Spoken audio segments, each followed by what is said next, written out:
Welcome to the Gin and Tonic Show. We are back for another Friday, another bit of fun, and this week it's going to be at the Muslim Lantern's expense again. He is a prolific producer of garbage, and so we are giving him due attention because he is very popular, and we've done a couple of these recently. We're doing another one for your pleasure tonight.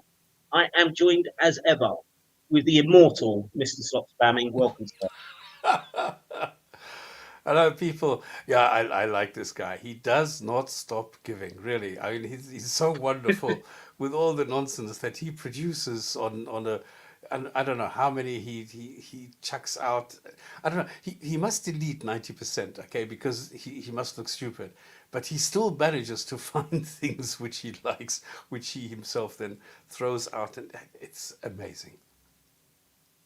Yeah, and apparently April says that you are the spirit animal. You're April Cox's spirit animal. So that's high Spirit praise. animal. April, what is a spirit animal? What noise Oh, does a spirit it's like, animal like a make? guide. It's like a guide, something like that. Someone who can give guidance and wisdom and that kind of thing. It's like a Native American kind of tradition, I think. Is Spirit. it's praise anyway. It's praise. Yeah, that's Are it's a you new age sure? word. Yeah, I mean you got the new age stuff as well. I think traditionally it was Indian. Anyway, look, right. The Yeah. particular video we're doing tonight. It's great because we've got an ex-Muslim woman, which is two of the Muslim Lantern's least favorite things: women and ex-Muslims, and she does a pretty good job. Basically, she's challenging him on the idea of like, why does Allah need all this begging and scraping and acknowledgement? He's supposed to be the super powerful being. Why does he care? Why does he need it? Why is he so vindictive, burning people in hell, etc.? If he doesn't get the praise that he wants, all very sensible questions. Now, hands up anyone who thinks a Muslim lantern's got any sensible answers. Obviously, that's a rhetorical question. He doesn't, but we're going to go through it. This video is about 20 minutes. It's a little bit shorter than the ones we've been doing recently, so probably be a slightly shorter uh, show tonight, but we'll see how we get on. So, Mr. Stop Spamming, are you ready? Should we get into this? It's quality above quantity. Let's hit it. Right, here we go. Can you hear me? Yeah, I can. So I just have Okay, a few so questions, just like one or two. sure. So you're saying you used to be Muslim, you're now agnostic? Yeah. Are you Arabic? Arab? No, no. Okay, sure. So So what are yeah, yeah. go ahead. So basically, I kind of began realizing and thinking deeply and objectively. So Allah is the creator of the universe. He created everything. He created the concept of intellect, being wise, and in like everything. I do not understand why such a wise higher being cares so much about being acknowledged and almost being boasted about. It seems very illogical to me that such a high being would care so much about that. I understand. Now, I'm just going to point out here because the Muslim Lantern loves to accuse everyone of bringing emotional arguments. Now, I think that argument is perfectly rational, is perfectly Yeah. reasonable. I don't think there's any emotional content to that. And I just think it's worth pointing out because he always uses this go to, oh, you're just being emotional. Where's your rational argument?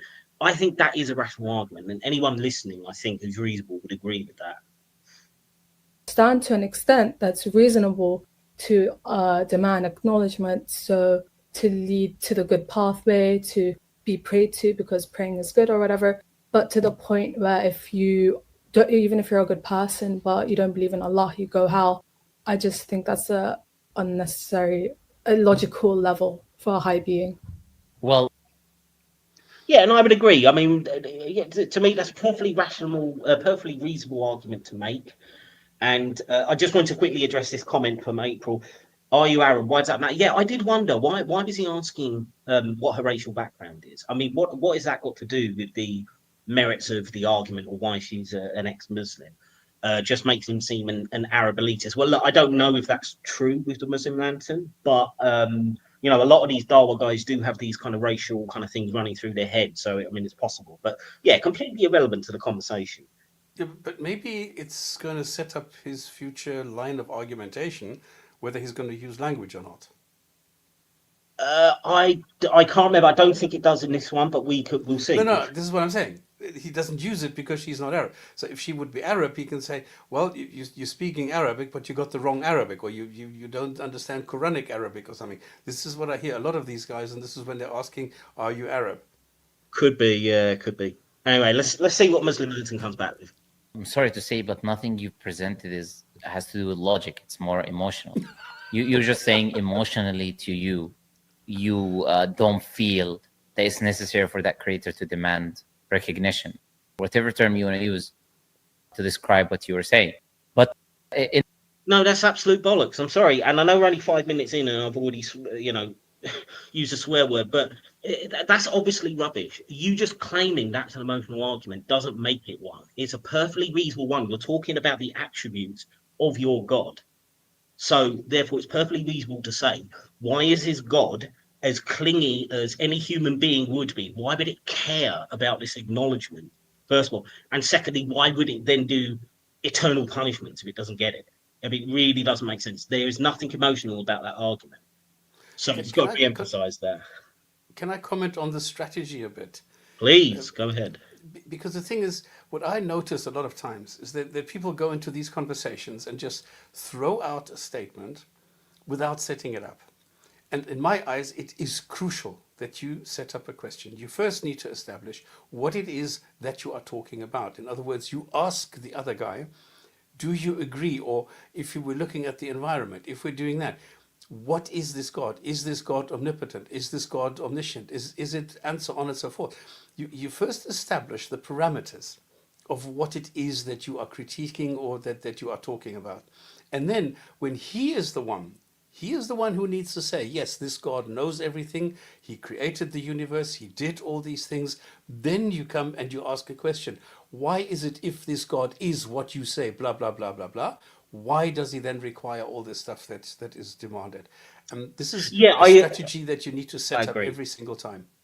Yeah, I mean, unfortunately, so I mean, a lot of the people who ring in, this will be their first time. They haven't got the kind of experience that somebody like you would have, where you'd be able to handle that quite. So I totally agree with you, but I don't want to be too harsh on the people that ring in, because this is good advice. They're often unexperienced. But yeah, I mean, I agree. But I think this lady does better as she goes along in the video. So yeah, we'll see. Anyway, we'll see what Muslim Nathan's got. In the end, we don't say, Allah never says that he needs this, or I don't know what term you want to use. I don't know what term you want to use, recognition. Sorry, what the hell is this idiot talking? Sorry, I'm sorry, but what is? I mean, this is so blatant. What does it say in the Quran? What is the soul? What is the only reason why human beings and the jinn are created? Why? What is the only reason? It is to worship. It is to go and say something nice about the Creator, who is the only thing that is worthy of praise. It says this 50 million times in the Quran. What are you talking about? This is crazy how this guy manages to completely derail this by lying through his teeth and saying, no, there's nothing in it. The whole Quran is full of this stuff. Come on. This is nonsense what he's doing. Yeah, and the thing is, I mean, this comes from kind of like a semantic argument, because what I think he would say is like, oh, it doesn't directly say that in the Quran. But the point is, if that is what the entire purpose of existence is supposed to be, therefore, like by definition, that means that this God obviously does care about worship, does care about recognition. I mean, otherwise, why would it be the only purpose for human beings? It's by definition. You don't need to have him say it directly in the Quran. You absolutely can't infer any other situation when not only is it just, worship is the only point. It's like you will burn if you don't do it. And it gets worse, actually, as it goes on. But I don't want to give too many spoilers. Let's not watch this. But yeah, totally agree with you. Whatever time, I don't want to misrepresent what you're saying. But where does Allah tell you that he needs that from you? Allah explicitly says the opposite in the Quran. If God wanted everyone to worship him, he can make everyone worship him. Yeah, but that's not the opposite, is it? Again, they really should learn what words mean, because just because he says he doesn't want everyone to worship him, he still obviously wants that. That is still the purpose of your existence. So yeah, he might say, okay, well, under the Islamic system, you've got the free will to choose to do otherwise. But what does Allah actually want? He wants everyone to worship him. And the point is, if you get, if you've got punished for not doing it, that certainly would suggest that that is what he wants. Otherwise, why would you get punished for not doing it? I mean, it's just so stupid. And pulling up these Quranic verse, that does not mean the exact opposite. That does not mean that Allah doesn't want you to worship him, or that Allah doesn't seemingly need you to, because he's created the entire universe apparently to get this worship. Doesn't that It's sound not like about somebody worship needs either. it? Yeah, I mean, it's insane. This is about belief, not worship. Oh, hello, Valentino. I love you too. That's very kind of you. Thank you. So he's so An all disingenuous. powerful creator who has already created angels that worship him 24/7. As Allah says in the Quran, "Bal ibadun mukramun," they're like righteous, honorable servants that they don't precede Allah in speech and they do everything that Allah commands them to do. What? يسبحون الليل والنهار لا يفترون. They are Drastic. Sorry, what the hell is this guy doing? He just says he doesn't demand worship, but he creates millions of angels to worship him. So he's Yeah. contradicting himself within seconds. And jinn to worship him as well. And the jinns and everything. And human beings, yeah. I mean, technically, don't even inanimate objects worship him? Doesn't the sun come under the throne? and everything, bow every to- rock, every stone, everything in the universe bows down to him and says, yes, we do this, we worship you. My goodness, this is the worst point he's ever made. Yeah, I mean, to me, this is it. It's so obviously untrue that to me, this is indistinguishable from just flat out lying, as far Yeah. as I'm concerned. Exactly. night, they glorify God, they never stop. Like, this creation already exists. So if God willed and wanted for us as humans to only worship God 24/7, or do recognition, or do whatever you want to say, he would have made us do those things. But there's a difference between Yeah, you notice how he's being a bit slippery with his language now, because he's thrown in phrases like, "I worship 24/7." Exactly. Well, nobody said 24/7, did we? We know in Islam you've got your 5 prayer times and all the rest of it. So again, it's like using slippery language to try and slightly move the goalposts here. But even aside from that, he's still just lying. Basically, he's still lying. But I it mean, shows how weak he really is. You know, he makes himself look like, oh my God, I'm here the expert. I'm the guy who's doing it. No, you're not. You're a buffoon. wow, right, absolutely. Exactly. This is the point. Exactly. him being worthy of it, and it being something that is common sense, that you need to show gratitude to the one who's given you everything that you have. And in the Sorry, why is that common sense? Now, I can understand from a human morality point of view, and you don't need to be of any particular faith or non-faith or anything. You could say, okay, you can make a reasonable case to say gratitude, say, to your parents or to someone who's done something nice for you or whatever.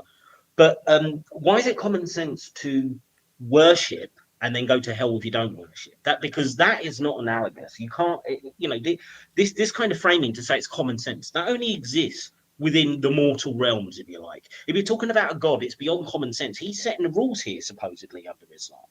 So it's not about common sense. It's about what Allah wants ultimately, and therefore it comes back to the same thing. Why does he want this? Why does he need it? It's ridiculous.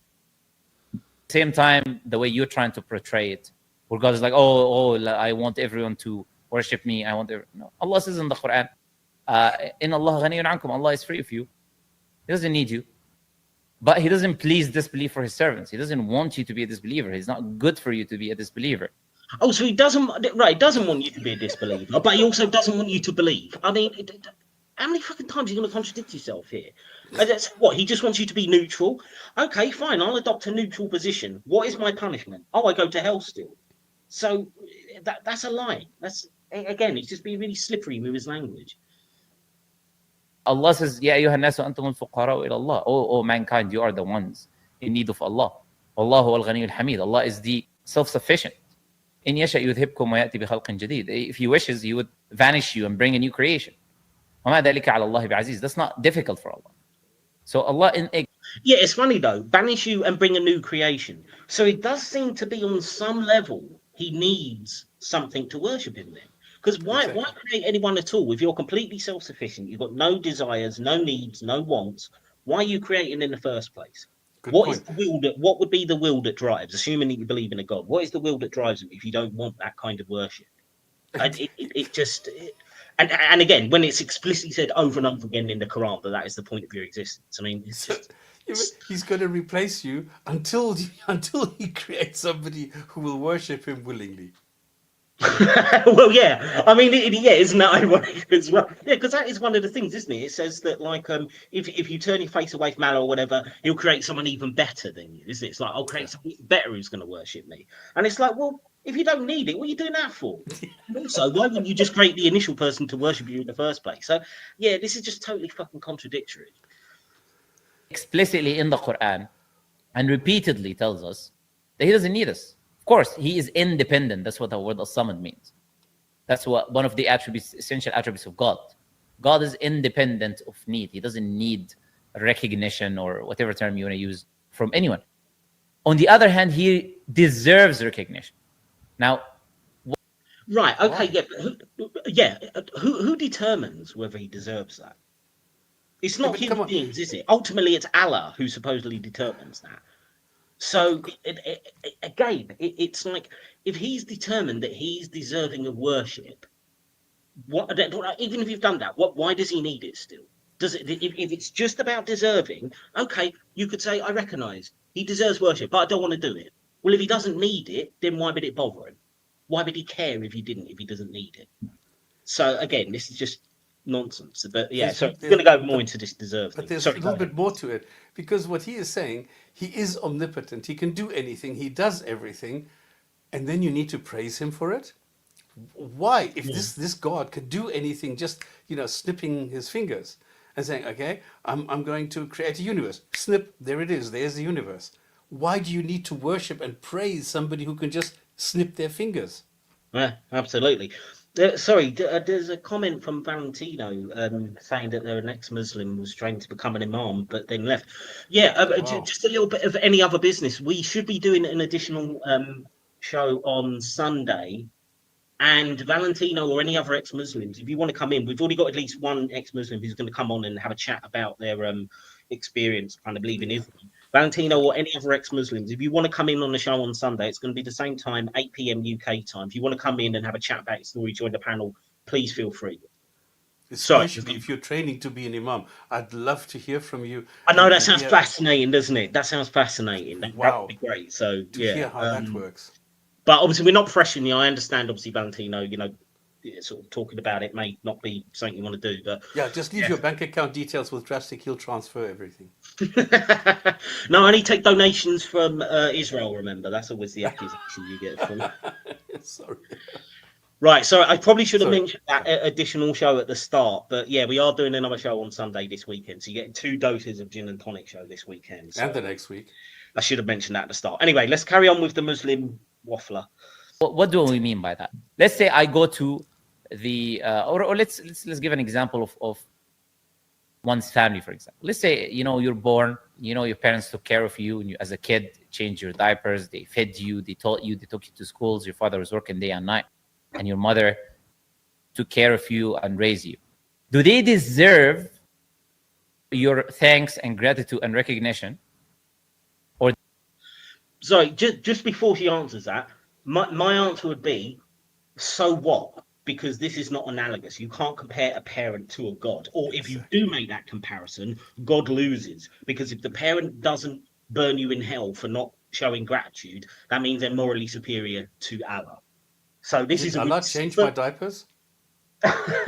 Exactly. So Allah actually loses out in this analogy, even if the analogy worked, which it doesn't. Allah actually comes off worse. So it's really stupid when Darwin Bros use this argument. But yeah, I just wanted to point that out. But we'll see how Alyssa comes back. So sorry, Stops, unless she wanted to throw in on. No, that's exactly the point. Yeah, they don't. Now, yes or no? They do. They do. Now, if I were to come and say, why are your parents such horrible people that they think that they deserve recognition and they're upset because you're not treating them good and not listening to them? No. Now, yeah, that's not the argument, is it? So you go ahead, Steps. You go ahead. You carry on. No, I mean this is the thing. The argument isn't that Allah is a horrible person or a horrible entity for wanting recognition. I mean, I would argue that if you're the supreme being, it makes you a rather petty being. if you don't need it, yet you still want it. No, the argument that would make you immoral is the fact that you're willing to punish if you don't get it. That's a difference, because a parent, I mean, what's the worst a parent could do if you didn't, recognition? Maybe, cast you out or give you a slap or something like that, and yeah, which I think is not a great thing, but they don't have the power to burn you in hell. So forever. So I mean, this is just really fucking stupid yet again.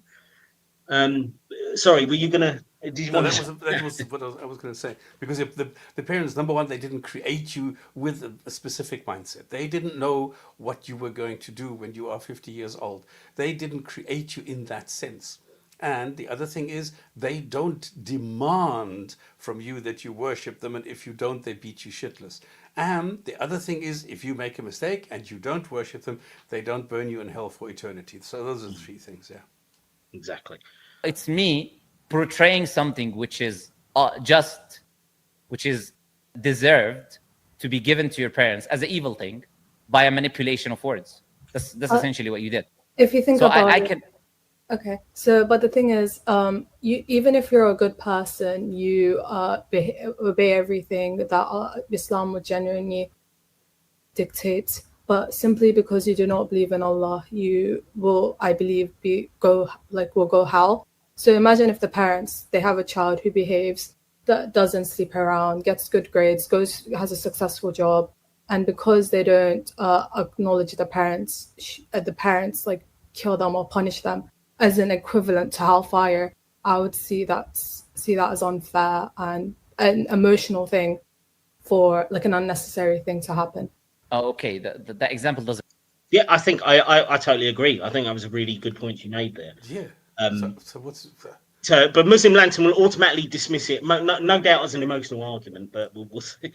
Work, obviously. There's a problem in the example, because you're saying right now, if parents, not only are they going to take care of you, they literally created you. You're missing that part. They are the only reason you exist is because they brought you into existence. What? So that suddenly means it is okay to torture them for eternity. Then that suddenly makes that justified because they brought you brought into existence. How does that morally follow? See, this shows there's no real thinking involved in this. It's just, this is what you're taught. Allah, again, it's like mafia morality. Allah's the all-powerful, therefore anything he wants to do, it doesn't matter how bad, torture, murder, forever, for eternity, that's fine because he's got the power to do it. This is why I compare it so much to the mafia, because this is ultimately where the moral. There's no sense of making an actual rational moral argument for why this is right or wrong. It's just it is, and therefore we accept it. Sorry, that's my first real harsh rant of the night. I mean, it took me 20 minutes, but anyways. Sorry, we'll carry on. In the case of God, this is the case. It's not just God, they did some good things to you and raised you and took care of you. No, God actually, without God, you don't exist to begin with. So you are assuming like I made this bottle, created the bottle. Nobody, if I start like, smashing this bottle or something, nobody's going to say anything about it. It's my product. I made. The bottle is not a sentient creature, for fuck's sake. It can't feel any pain. Now, again, when will they ever use an analogy right? I mean, seriously. I'm have to ask the audience now. If you've ever found an example of one of these Dawa bros using an analogy correctly, please link me to the video, because I think I would literally faint if I ever saw it. He's now comparing smashing a bottle to torturing someone forever. What the fuck?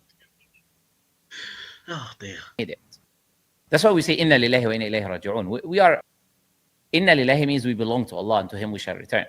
We are created by God. We are being that we would not even exist if Allah did not bring you into existence. It's not. Yeah, you said that 3 times and it was irrelevant all 3 times. I mean, it really just thinks repeating the same shit is going to suddenly make this a real point. I mean, what the hell? Simple as He gives you things. But not only that, Allah creates you. Allah gives you life.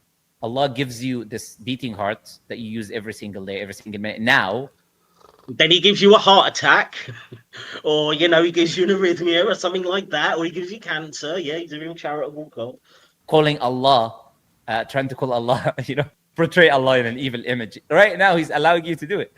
He's allowing you to speak it. He's allowing you to say it. He's allowing you to express it.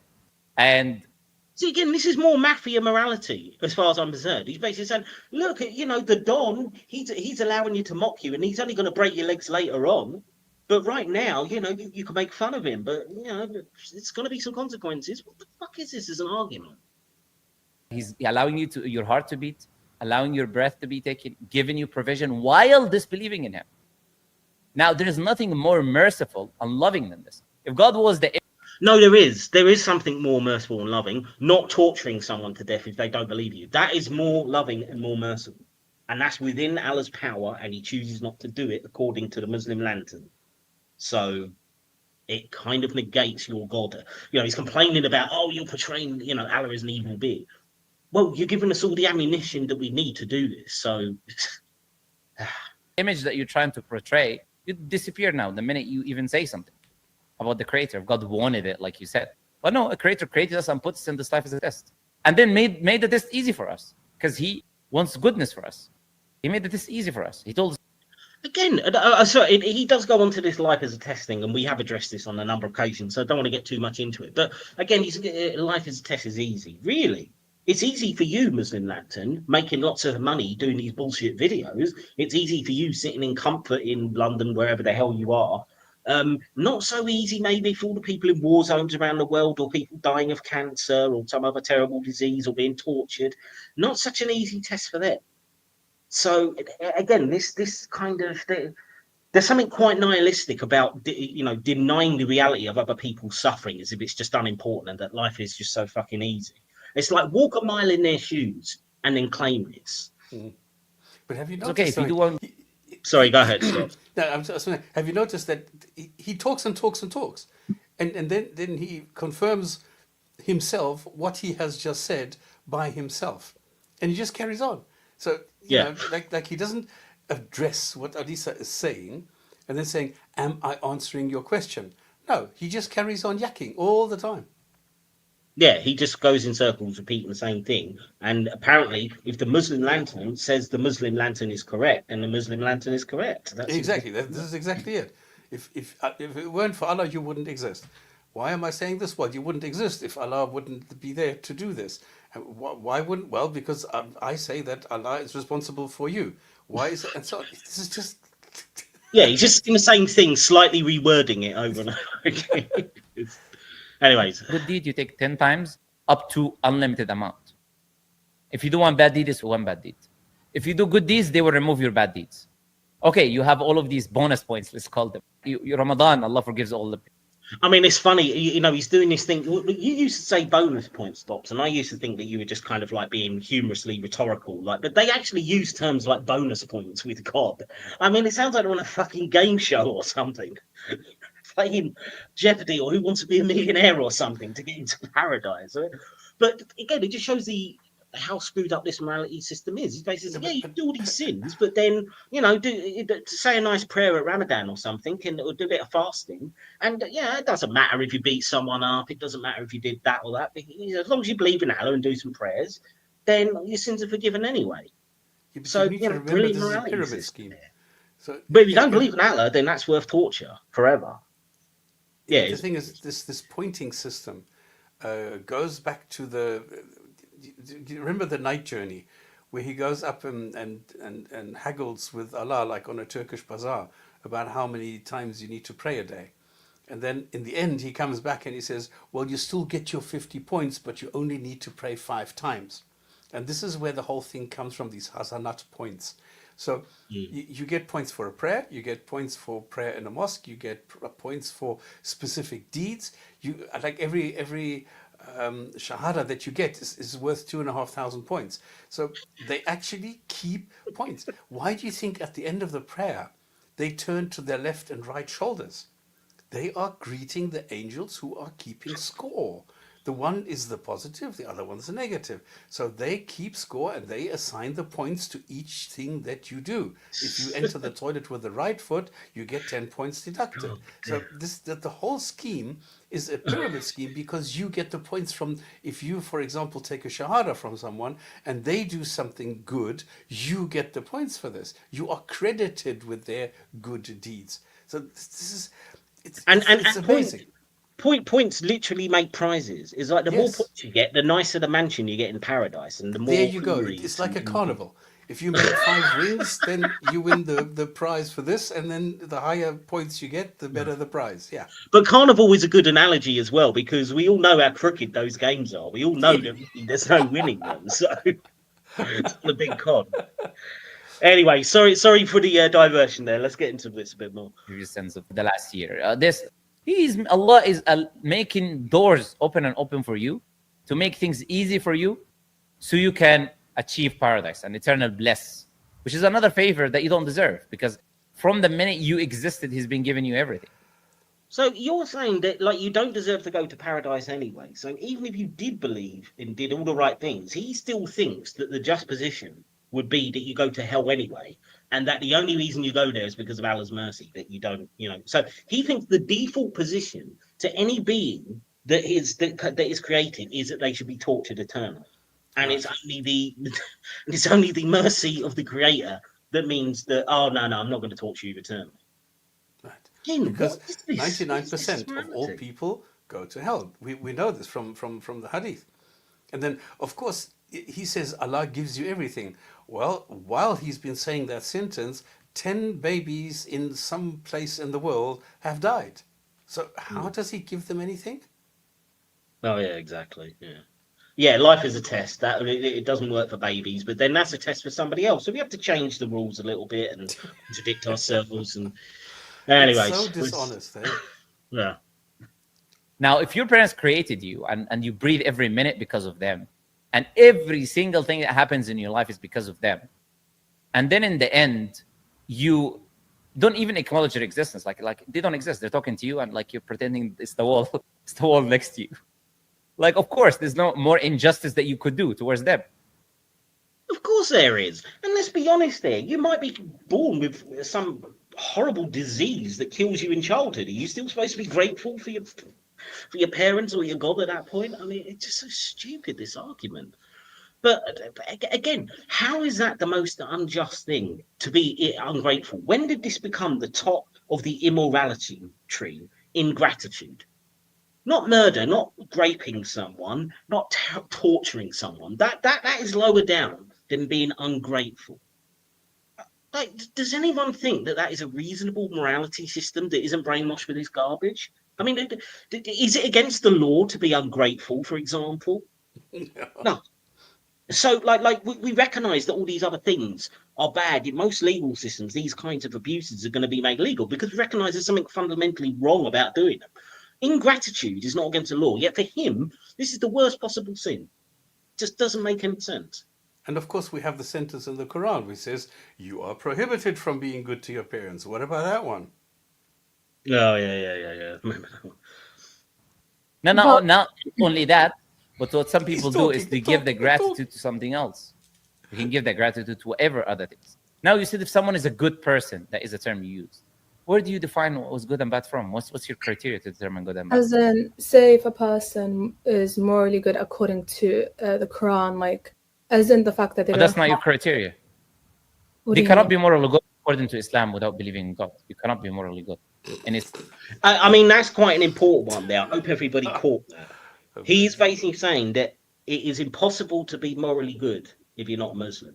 Yeah. He thinks everybody else is evil by definition because they're not Muslim. Now, I'm not claiming that all Muslims believe this. I don't think that's true. I think there are Muslims who would reject that claim. But he believes that. He thinks that everyone by definition is evil if they're not Muslim. I mean, this is quite a sort of dangerous view to have, I think. I mean, we've seen the kind of polarization that causes kind of or can contribute to violence and stuff like this. And we've seen an example of that this week and whatever. But this mentality that everyone else is default evil doesn't matter if they're the nicest person in the world. They're not part of my tribe. They're not part of my religion. Therefore, they're evil. This is the Muslim lantern. And then they'll question why people who are against this kind of ideology, they're like shocked. They'll call it Islamophobic because we don't think that this is a good idea to think this way. Do you know the political commentator Mehdi Hassan? Oh God, do I? I mean, Well- he is the biggest professional victim I've ever seen. Yeah, Okay, I'm aware of him. What is the quote that I like? I'm quoting him. He's saying the people who are living as non-Muslims are living like animals. Oh yeah. I mean, he's. I mean, it's funny actually. Just a little sidetrack on that. He claims that he apologized for that, but he didn't really. He didn't really apologize for it. It's more like I'm sorry I got caught kind of thing. Exactly. Yeah. Because he was going for a job, I think, on some network in America or Britain or wherever the hell. But I honestly think that he's an opportunist, that guy. I mean, he's might not be quite as bad as these guys. He kind of puts the umbrella of progressive politics around himself, but I think it's more just opportunism with him. It's always to suddenly get a job somewhere, then he starts changing his opinion. So, but anyway, sorry. But yeah, I mean, but this is pretty disgusting, though, what the Muslim Lantern is saying. I mean, I have to say, like most, and I would also say many Muslims would also reject that claim. They wouldn't say that you're default evil if you don't, if you don't believe in Allah. And it also kind of doesn't make sense because he'll also turn around and say, well, if you were never given the message of the Quran, then you're not automatically going to go tell. You're going to get a chance in, because you didn't know about it. So are those people still default evil? Because that would seem to be a kind of but they contradictory also have a position, cop out there. Jesse, this is the point, because he can always say, yeah, but before you are condemned, you are given a chance to redeem yourself. Because as you stand in front of the pearly gates, you are being asked, who do you worship? Who's your God? Who's your boss? Who's your blah, blah, blah, blah. So you still have a chance. Yeah. Anyways, let's carry on. See what else he's got. Which criteria are you using to say this person is As morally in, good? they don't harm anyone. They commit good That's deeds. not a criteria. What do you Oh mean my by God! criteria? Shut the. Sorry. No, go ahead. I mean, come on. He asks a question, she answers, and he immediately dismisses it as non-criteria. Yes, this is a very valid criteria. If you say I'm a humanist and my values are according to the well-being of mankind, that is criteria. That is what you call criteria. And you can't say, well, I have to believe in this creator first before I can go and I need to put the creator first. Then I can go and consider other human beings. And that is what I call morality. No, China, that's not how it works. If I put the human being first, if I put the well-being of other people first, that is my criteria. And you can't say, no, because it's your criteria, it's not criteria because it's not my criteria. This guy is so pathetic. Agreed. You said under the Islamic criteria, they are a good person. I'm explaining to you As under in, the Islamic as in criteria. doing everything other than believing Allah. So you. It's impossible. No, as in just being a good person, being modest, not harming. You see, you are using a subjective Western criteria of what is a good person. When you say everything, you're just talking about the rights of servants, meaning they're good to other humans. Nobody does everything good anyways to other humans. Everyone is doing bad to other humans in the same time. You see what? Fundamentally, these Dawah bros, they have a terrible view of humanity. I mean, they'll go on about, oh, we don't believe in original sin, but look at the way he just said about humans. Basically, humans are just evil. They just do bad things, and it's only it's only Allah that basically keeps us all from just slitting each other's throat or something. And he doesn't actually have a moral system. This is why I say these guys are they're amoral. They don't actually have a moral system. It's just a system of commands that they follow. And it doesn't matter whether that command is kill the apostate, whether it's or even if it's something more positive, like give some charity to an orphan or something like that. To them, it's all the same. There is no distinguishing right or wrong. And it's like it really is kind of robotic and kind of frightening in a way. It just seems that their morality is completely switched off. And I would say, again, I'm not talking about Muslims in general here, but these Dawah bros that preach it, you can see that they're devoid of actual any kind of moral understanding. It's just a command book. They are like a fucking robot with or an algorithm, just following their programming. It's really quite disturbing. And this is why you get so many pages like Islam Q&A, where people are just writing and saying, is it okay if I do X? Because they don't have a moral compass. They don't know what is good and what is bad.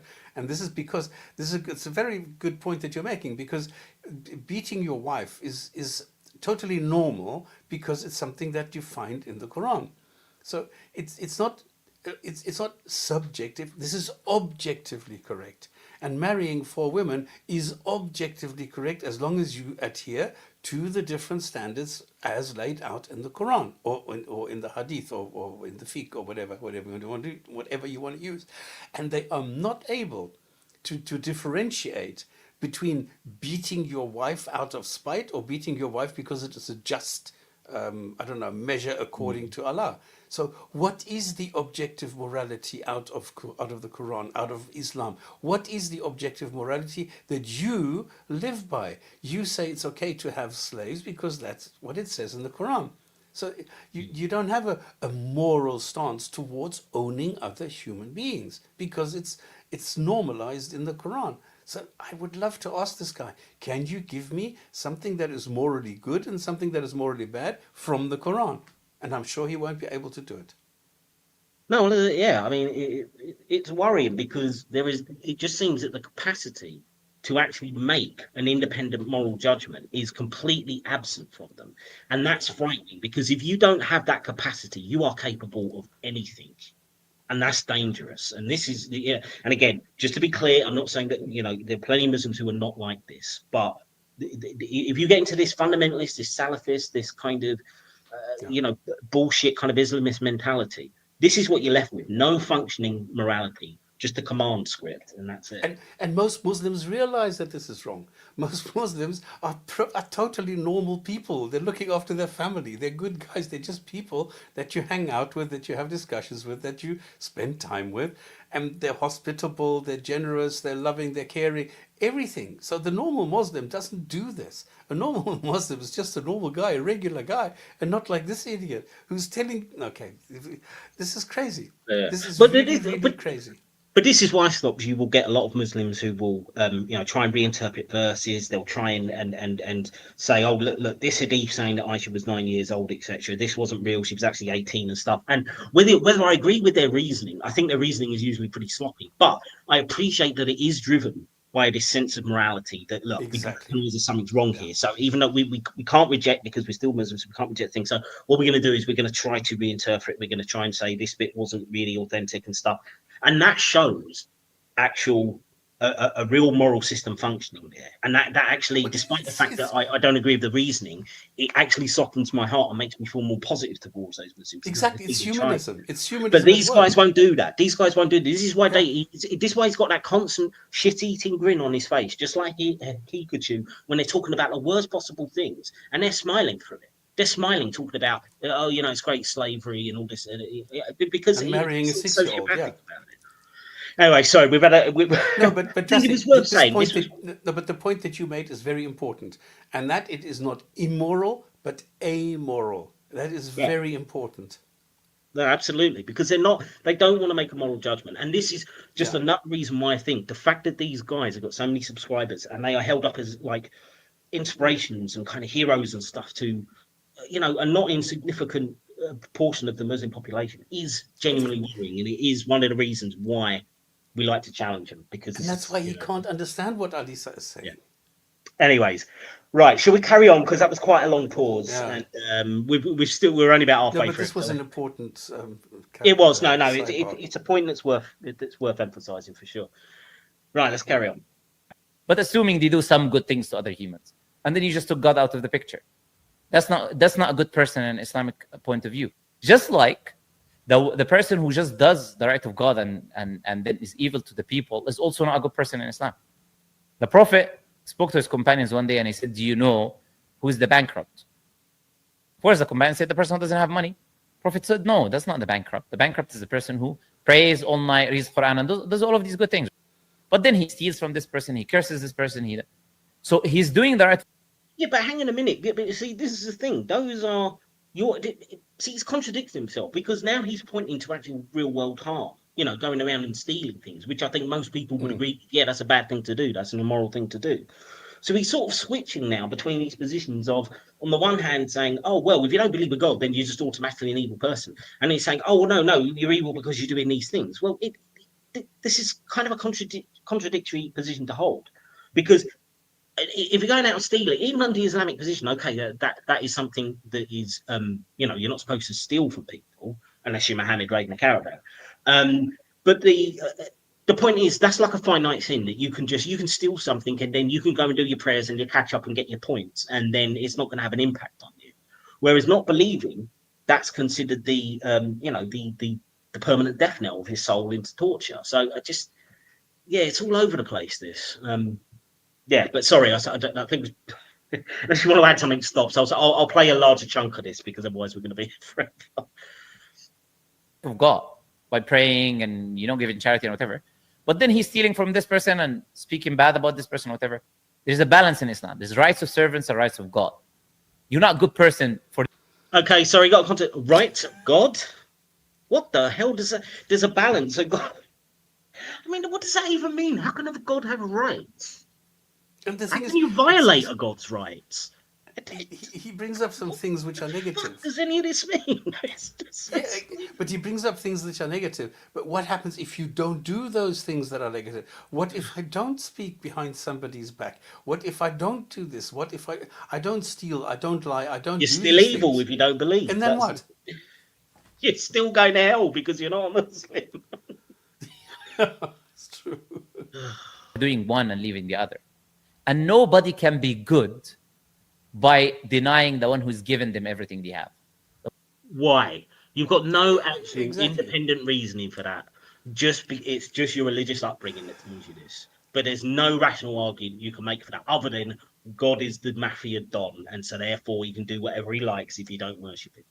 That's not a moral argument. That's a power argument. The one who's But created isn't them that and given such them. an emotional Just thing like for a higher being? what's emotional about what I said? As in Where's the emotions there? wanting acknowledgement for what they've done to you. For example, being humble. Again, did I respond to that by saying, what do you mean by Christ, wanting talking. acknowledgement? I said God deserves it. He doesn't. God deserves What it. do you mean by but want? Where does demands God say, it. I want your acknowledgement? Where does God say that? prayer. But when you by praying to Allah, is that not acknowledgement? See, she gets better as this goes along. See, she's got him there. He's saying she doesn't want acknowledgement. Why is he asking you to pray to him then? Why have you got to do 5 daily prayers? Is that not an acknowledgement? And it's a great point. And he's got something. When you pray to Allah, do you get benefit or not? What's that got to do with it? That's a complete dodge of the point she just made. You see, this guy is held up to be some kind of brilliant fucking arguer. What a dodge that was. He's just going to jump to something else. It's not about what benefits you may or may not get. It's like, is this God wanting you and needing you to acknowledge? Yes, it is. He's shit, this guy. He really is. He cannot argue for shit. Maybe, but it's more so. No, it's not. No. It's not a maybe. Do you get benefit or not? Yes or no? Yeah, possibly. Okay. Look, you're playing semantics here. You're not being sincere. Of course. No. See, again, and this is it. He gets away with this, and this is why I'm glad I picked this video to do stops, because he gets away with this unchallenged. He just completely changed the topic, and he fucking knows it because he couldn't answer that question. And yet this is the big hero of the Dawa scene. He's the new champion. He's going to replace hijab and all the rest of them. What a cop-out that was. I mean, yeah, I hope any Muslims watching this, you can see, this is your champion, boys. Of course, the answer is yes, they do. If I see it, it's good because it's a form of meditation. Yes, it is beneficial. But not just from an atheistic point of view. I'm saying from an Islamic point of view. You are internally critiquing Islam. If you're internally critiquing Islam, then in Islam, the prayer... It's definitely... Yeah. Okay, so you're critiquing from Islamic point of view. You're not... I'm glad didn't he in the previous video we did stops. He didn't seem to understand that concept, or he claimed not to. He kept saying, "Oh no, if you're going to critique, you have to come from the point of view that you believe in the God. You can't, you can't say hypothetically." He didn't seem to understand what a internal critique was. And now suddenly he's saying, "Oh yeah, you do it." He's so slippery. He lies. Depending on what the topic is, he'll shift his position. He'll play stupid on one video, and then he'll acknowledge a concept on the next. Garbage. But actually, this is not really an internal critique. I don't understand why this should be internal. Internal is if you use the Quran to critique the Quran. But she's not. She's saying, well, no, I think I'm being told that I need to worship. And she didn't say, okay, she never did this. I did this. and you would do this. But she never said it says in the Quran X. She just says, I'm supposed to worship this God, and I don't understand why. So she is not inside the Quran. There's not an internal critique. She is looking from an outsider's point of view into Islam. Well, I think it's an internal critique from the sense of she is assuming that this God exists, and she is assuming that that there is some kind of coherence to the Muslim position of he's the most merciful, he's the most powerful being. So therefore, if he is this being that doesn't need anything, doesn't Now you're anything, internal.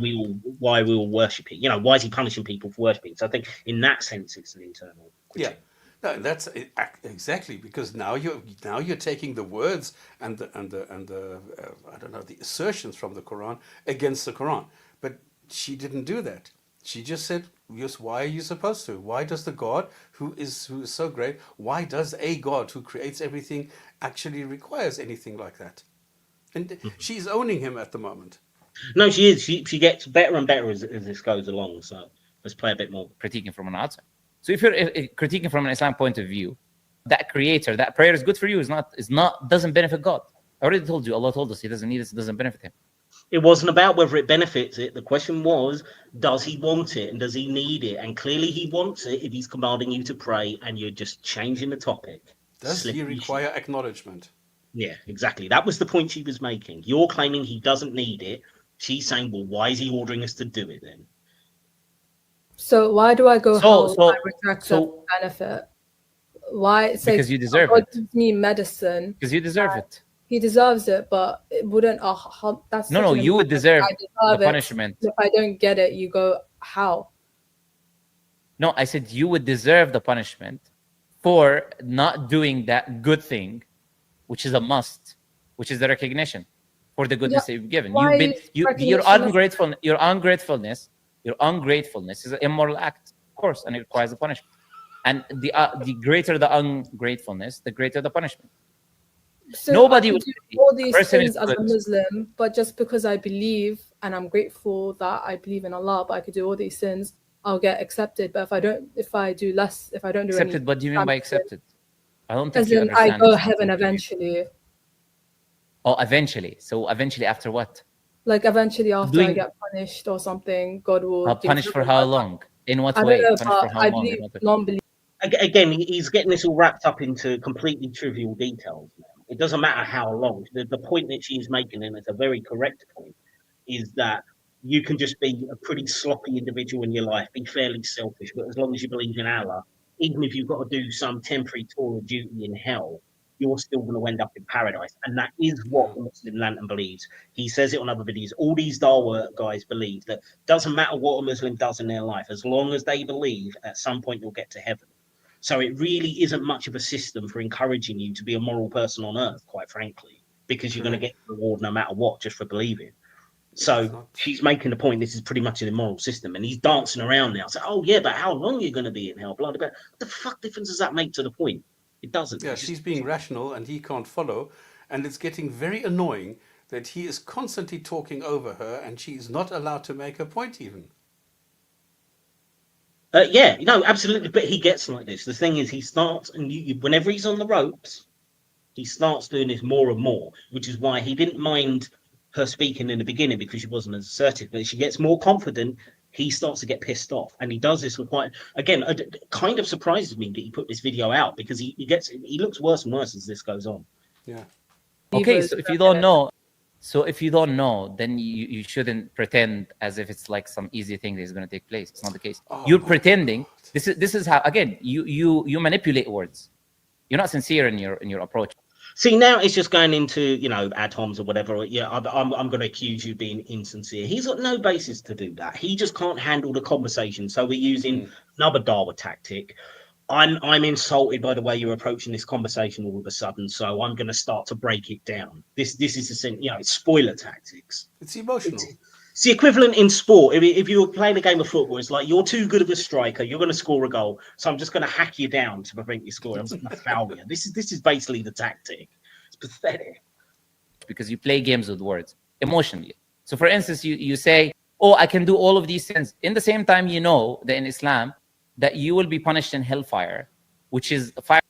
Yeah, but I'm sorry. Are we forgetting what he said earlier in the video? You've got this point system, right? You know, you can do these bad things and just do one good thing, and it wipes out all this stuff.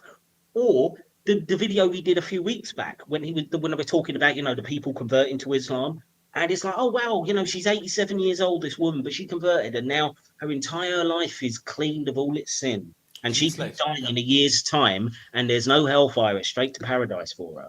So again, he's contradicting himself. When the argument is going against him, he starts contradicting himself. We can even comprehend or imagine for a time that even God did not tell us, she wouldn't even bear a second of. And then you're, oh, I can do all of these things. Where does Islam say that? You know very well that Islam doesn't. I mean, you were just reading it earlier from the Quran, talking about this, you know, bonus point system, and now he's trying to pretend that that wasn't the start of the conversation. I mean, and even if, yeah, okay, there'll be some sins. Okay, if you're a serial killer murderer, yeah, you might get some time in hell, but it's temporary, isn't it? So compared to infinite paradise, you still haven't really got too much to worry about, have you? That's the point. Teach that. But then hypocritically, you're pretending as if it is the case that Islam encourages you to do sins. What? So you need to be more sincere. You need to be more sincere in your approach.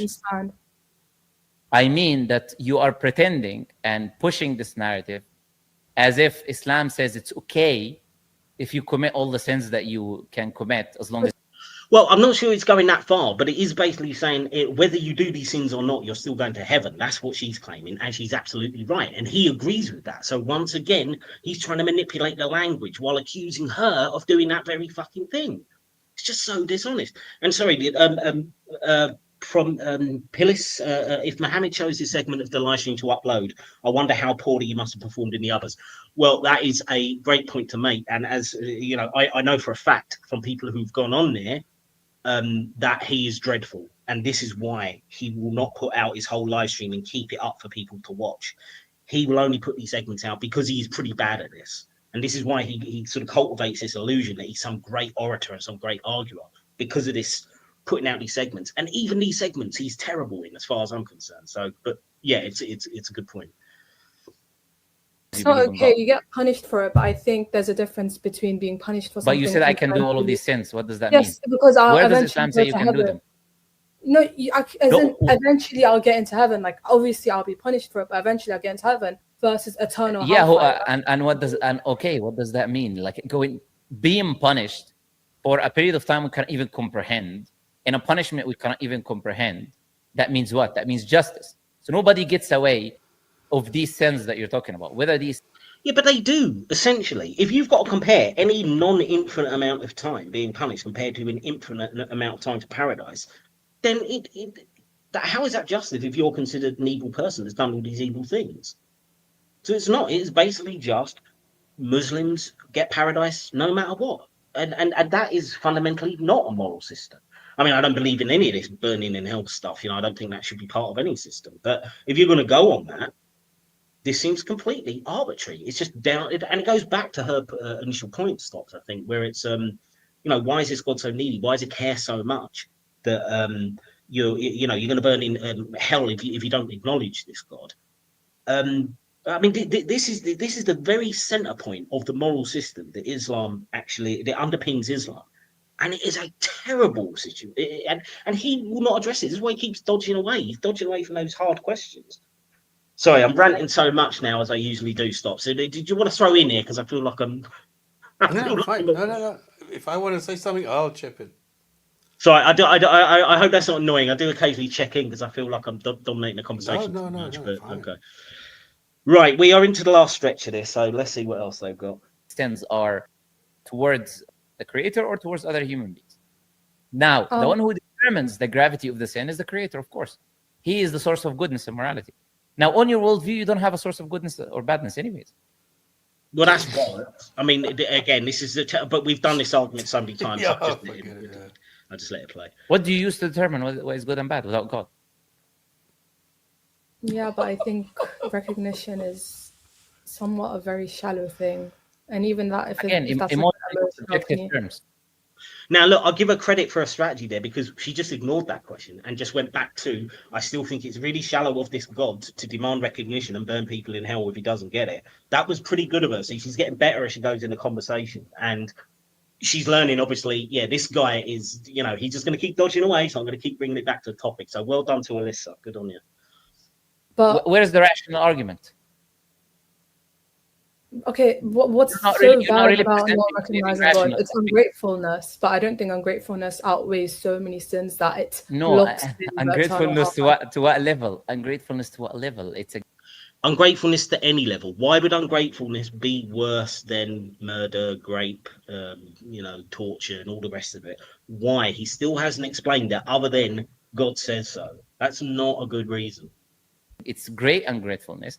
It's not. It's extreme ungratefulness, and it has consequences. So if I don't recognize God, then you become the God of your own life. It says you. I mean, that's just Dawa rhetoric. But again, that's not the point. So you see, again, he's being really slippery here. It's almost like, oh, well, the reason you're being punished is because if you don't do it, then you become the God of your own life. Well, if that doesn't happen, let's say I don't become the God of my own life, am I still going to burn in hell? Yes, I am, because it's nothing to do with that. The Islamic position is that you burn in hell if you don't believe. It's nothing to do with any of these supposed benefits, or it's trying to prevent you from harming yourself by becoming your own God. Because if that doesn't happen, you still go to hell. So this is just another dodge. You do things depending on what you think is good and bad. So it's not just as, oh, you're ungrateful to God. That also takes consequences into the real world. No, it is just that. It really is just that. Because even if you don't live a life that has any of these other negative consequences, you still burn in hell. So you're just being so dishonest. On your behaviors, on what you eat, on what you drink, and how you deal with people, in what you consider morally good and morally bad. It's not as simple as, oh, someone just doesn't recognize God. Yeah, but it is, though, because you could have a teetotal vegetarian, okay? They're not eating pork, they're not drinking alcohol, you know, they're not doing any kind of harm to anyone, you know, anything that would upset the, you know, Allah's sensibilities, and they're still going to burn. So this is just obvious lying. In the hypothetical example, which doesn't exist anywhere on earth, he's going to do everything according to Islam, but somehow he's not going to believe God. There's no such human being. We know that if someone rejects God, that will carry on to their life. It will have consequences. Yeah, those consequences could be they become a much better person. Now, I'm not saying that is definitely going to happen. I mean, certainly people can also become a worse person because there's all sorts of factors that are going to affect your life. But what would you say to that if you were some horrible person, you were going around abusing your wife because, you know, maybe because the Quran says that you can beat her, and then you leave Islam and you think, oh, actually, now I've thought about it, that was pretty shitty behavior. I'm never going to do that again. Doesn't that make you a better person? I think it does. It will have them doing whatever they want, drink whatever they want, date whatever they want. Yeah, because apparently there's no laws in society. If you leave Islam, suddenly you can do whatever you want. Stops. I didn't realize that was an option. Apparently, there's no laws, there's no rules, there's no morality. We can just, I can just go into the street and, you know, blow somebody's head off, and I can get away with it. Oh no, that's not the world we live in, is it? They will steal if they want to steal. They'll lie if they want to lie. What's the problem in doing it? No issues. They become their own God, and depending on the. Yeah, and yet nobody thinks that, you know, unless you have to be like a proper psychopath. Everybody still is guided by their internal compass and by the understanding the consequences of actions and your natural sense of empathy and the things you learn from society and all those other things that can contribute to a secular moral system. So this is all bollocks. As a product of their society, they will follow what their society tells them they can and cannot do. Yeah, my society tells me that I can't own slaves. I'm pretty pleased for that. My society says that they can't have relations with a 9-year-old. I'm pretty pleased with that. These work out pretty well for me. Okay, but so ungratefulness. So a non-believer can be grateful to everything, but when he's ungrateful to God, he goes hell. But when a Muslim What do you is mean grateful to Allah, come on, like I told you, these. She's Let brilliant her though, isn't she? She just brought it straight back though. I've got to give her points for this. She's just Yes. like, I'm just going to ignore all that waffle that you just gave me and go back to my point. I think she's Alyssa, on a 1,000,000 to 1 chance that you manage to watch this show, please come onto my show. I'd love to have you on. Please come onto the Gin and Tonic show. It'd be brilliant. These hypothetical look, you're really arguing emotionally right now, and you're not presenting anything rational. See, he won't answer. He won't address the question, so he just accuses her of being emotional. Oh dear. You already know this. There's no such thing as an atheist grateful for everything. Oh, That no, doesn't. but example. What is it? And again, he's just throwing any kind of bucket of shit against the wall and hoping something will stick. He's not against the ropes. He's in the corner, just thrashing, just blindly throwing punches at anything he can't even see. He is not making any kind of sense for anything. She asked you a question and you are unable to answer. Why don't you face it? That's it. Yeah. I mean, I'll to be fair to, sorry, don't see the username. This person says, age-old women are emotional. To be fair, although Muslim Lantern, I think, is a misogynist, he does use this against pretty much every caller that shows up. Anyone who he starts losing an argument to, he says, oh, this is an emotional argument, and you're being insincere, and I'm going to have to shut this down. So to be fair, he is a misogynist, but this is not the driving point behind that. I don't think it's just a defense mechanism because he's shit at doing an actual argument. Obviously, but I No, don't. no. We talk in reality now. We're not going to talk in hyper. We cannot use impossibilities as examples. We know that's an impossibility. So unless you provide a possibility, and that can be maybe a critique, but there isn't any critique there. So I've actually missed a bit here, Stops, because I've been ranting too much. What was he saying was an impossibility? No, you cannot be a moral, you cannot be a full person without being a theist, without being a Muslim. Okay, that was his point. Okay, so he's just all right making a stupid claim. Okay, I've already said, what are you using to critique anyways, to determine whether it's good or bad? The recognition of God. The recognition of God. What are you using to determine whether that is a good or a bad thing? What are you using? I'm not saying the recognition of God is a bad thing. I think recognition of God is a good thing, but I don't understand why the recognition of God, it's the not recognizing God is like the biggest sin to the point where it determines. Because it's not just about recognition. Because it is just about recognition, as we pointed out, as the Islamic position states. It is just about that. it's not just about recognition. A believer in Islam is not just a believer in Islam. A believer in Islam is not just someone who says God exists. A believer in Islam, in Iman, has three conditions: to believe in the heart, which is the recognition, the belief in the heart first, and then the statement of the tongue, which is the recognition, the shahada, and then the actions. What has that got to do with anything? Yes, there is more to being a Muslim than just believing in a God. Yes, there are other practices you have to follow. Again, this is a dodge. This has nothing to do with the argument that she's making. And she's just asking why. Answer the question. Why are those requirements there? But it's so simple, isn't it? I mean, and she keeps coming back to the question, which is great. She keeps repeating it and he keeps dodging, which is really good because it shows he's rubbish at this. Now, all of these things have to exist together. And these actions are now what is going to influence not only him and his benefit, but also the society and people around him. Why? There's no such thing as just the recognition of. But it is though. She literally said earlier on, look, if I do everything else in accordance with the Quran, so you've got all these beneficial things that he's just talking about, but I still don't believe that Allah exists, then will I go to hell? And he says yes.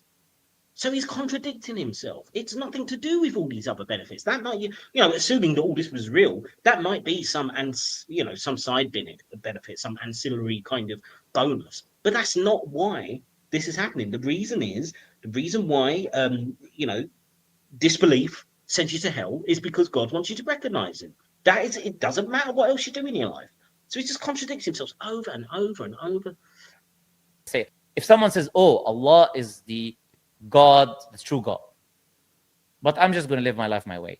He recognized that's not enough. That's not what Islam commands people to do. That's not a believer in Islam. Yes, but if you did that, you would still eventually, as long as you sincerely believed that Allah was, the true creator and all that, doesn't matter how sinful your life is, eventually you would still go to heaven. He believes that. All these Dawa guys believe that. So again, he's just dodging the question for the millionth time. I don't understand what you mean. So you gave the example about parents, but parents are emotional beings, as in parents deserve my recognition. But the fact that they ask for recognition as a qualifier, you should be grateful to people in your life. But I think the fact that God cares about recognition towards himself. Okay, we're going in a circle. Clearly, you're not a rational person. So That was completely rational. She is saying that your example of comparing parents doesn't work because they are fallible, emotional human beings. God is the big dog. He doesn't have any of those weaknesses and those limitations, yet he still has the same desire to be worshipped. So therefore, either your God is flawed or this shit doesn't make any sense. And what does he say? You're irrational. No, he's proving your beliefs are irrational. I cannot have conversation with you because basically what you do is you just go in a circle. I answer the So you can see he's prepping to get out of it now, and there is only about a minute or so left of this. So you can see he's already prepping. It's like, I've got to escape. This woman is just too clever for me. I'm not smart enough to be able to argue this. Brilliant. Well done, Alyssa. question and then you repeat the question again. So you clearly have other issues. You answered my question with a metaphor of parents. Parents are humans. You can be sincere. Parents are emotional beings. I'll give a metaphor to people who don't. I'm giving a metaphor to people who don't understand clear examples. Of course, it's a teaching. She does, and she showed you why that metaphor, that analogy is bullshit. That's the point. It's an analogy. It doesn't work, and she's just explained how, and you can't handle it, so you just duck in the conversation. Sure way to teach people to bring the analogy closer to them. But you clearly have other reasons why you don't believe in God. Oh, here we go. That's another great Dawa tactic, isn't it? Stops. Just it's like, oh, you know, you must take the parents. Psychoanalysis. Yeah. Suddenly, the Muslim lantern or Dr. Freud here is going to now say, you know, sexual problem or something. God dear. All of this, God. No, you can say that, but I've been doing this long enough to know that there are other reasons, other issues, whether religion was pushed on you by your parents, whatever's been going on in your life that you're hiding. Religion was I can tell. Hiding that. Yeah, no. You've done this long enough to know that when you come up against somebody like Alyssa, who just goes around your bullshit, who sticks to a question, you can't answer it, you need to dodge to this because you got nothing else, my friend. And I can tell these seeds were slowly. I can tell you're clearly not arguing rationally. So I'm trying to. Okay, just one rational point. So I made the point about God being emotional for demanding a recognition. Blah blah blah blah. You gave me the example of he deserves it by giving a metaphor of parents. Parents are human beings; they're not higher beings. Well, you clearly haven't understood the metaphor, have you? Point. I don't No, she has understood it. She understands that it doesn't make any sense. Excellent point that she's making. Yeah. And it's great. She knows that she's on borrowed time here. So she restates the point to make him look even more stupid like the end. And she knows that she's won. Yeah, I think this is a really good performance. She started off a little bit bit shaky to the beginning, but I think she's done a really good job here. I told you, the metaphor has nothing to do with the parents are emotional or not. It has to do with you. It's the fact that they deserve it. It has to do. Can you not interrupt? You don't give me what I deserve. You go how? Yeah. That's like human emotion. Can you not emotionally interrupt like you're doing right now? See, this is all he's got. She just keeps schooling him. She just keeps getting point after point on him, and he knows he's fucked. And he's the one interrupting constantly. Now, the analogy talks about you being grateful to them, being something that they deserve. It has nothing to do with them being emotional. No, I'm grateful to Allah. Now, I'm grateful to Allah. Okay, I'm grateful Why to Allah. Grateful to Allah? What? You don't believe in Allah? How can you be grateful to Allah? I'm speaking retrospectively, as in at the time, I was like, oh, I'm grateful to Allah. He gave me everything. But why, if I'm not grateful to him, he will reject me? Why, if I'm not grateful? Why does God? So we've already been through that. So I'm not the type of person who goes in a circle. All right. I think you like going in circles. And like I said, you have an emotional argument. It's been responded to. But you repeat the question again. Doesn't mean the question because I don't understand. I don't understand. I'm going to ask again. I mean, there's.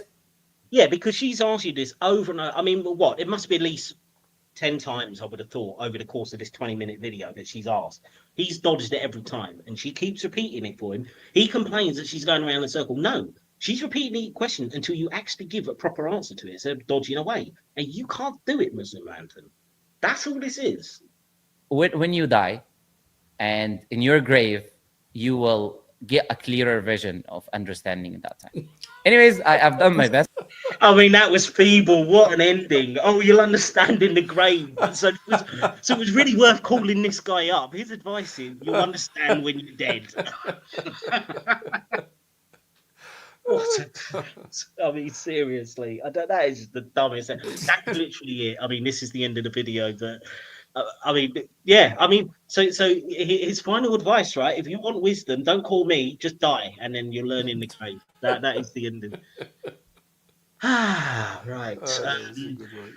Okay, let's get this off the screen, and we'll have our final thoughts on this. I thank you to everyone in the chat, by the way. It's been quite lively tonight. I'm sorry if I didn't get to everyone's comments, but this has been quite an involved video. Mr. Stop Spamming, tell me, what did you think of tonight's offering? It was excellent exercise for my neck muscles because I have never been shaking my head as much as tonight. Yeah, I don't blame you. It was a good performance from her though. I think she did really well and showed just how limited and how feeble the Muslim lantern is, despite him being put up. And look, here's one of his fanboys. You guys are pathetic. Well, yeah, I mean, give us a specific. I mean, we're only going based on the conversation that the Muslim lantern failed at.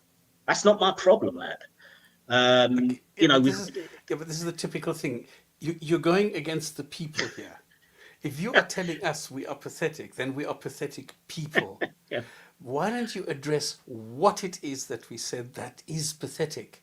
And then when you've shown us how pathetic our arguments are, how pathetic our comments are, that's when we can start learning. But just telling us you're pathetic doesn't give us anything to go by. So show us where we're pathetic, why it is pathetic, and what would not be pathetic, what you as a rational person would deem to be more I don't know, enlightening or more convincing. That's when we start learning. So go ahead and hit us with the facts, not just with ad hominems. And AJS says, we will all taste death without a shadow of a doubt. Then you'll know if Islam was the truth or not. So another sort of a threat of hellfire thing. Believe me, mate. No, we will not taste death. Yeah, I mean, yeah, we're all going to die, sure. But, you know. No, we're not going to die. This is just an illusion. Oh, well, all right. That might be a separate conversation. But anyway. Yeah, but I can make an assertion like that. Well, yeah. But yeah, I mean, but this is it. This is the Muslim critique, right, as well. And the fact is, you're right, Stops. I mean, we've just spent the last hour or so going through bit by bit, showing that the Muslim lantern cannot make an argument for this. That the ex-Muslim who called, she has got excellent points. They're quite straightforward points. It's not like she's asking him a quantum physics question. It's simple morality. He can't answer it.